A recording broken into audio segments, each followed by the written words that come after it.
Bonjour à tous. Aujourd'hui, je porte la cravate parce qu'on va évoquer un sujet sérieux, les voyages, les loisirs. Un tiers des CV que je reçois contiennent la rubrique voyage, suivie d'une liste de pays sans fin, parfois très longue ou parfois très courte.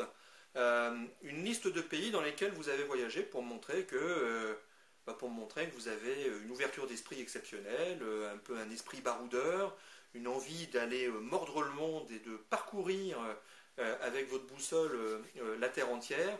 Alors je trouve que cette rubrique est particulièrement intéressante, je ne pourrais pas vous le dire contraire en tant que directeur export.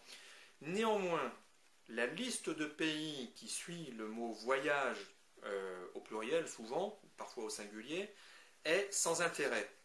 Quelle conclusion dois-je tirer du fait que vous soyez allé en Angleterre, en Allemagne, en Suisse, en Espagne, pas au Portugal parce que je ne sais pas pourquoi c'est pas sur la liste. Quelle conclusion dois-je en tirer? Aucune. En revanche, si vous voulez que je tire une conclusion de la rubrique voyage de votre CV, eh bien donnez-la cette conclusion, tout simplement, donnez la finalité. Pourquoi aimez-vous les voyages?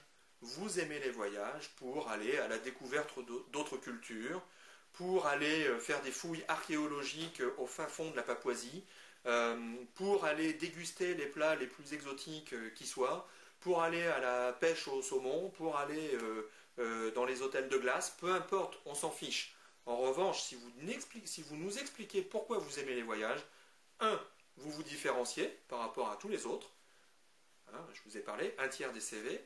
Deux, vous me rassurez sur un point, c'est votre savoir-être. Vous savez qu'un recrutement, c'est le savoir-faire, donc compétences professionnelles, mais également le savoir-être.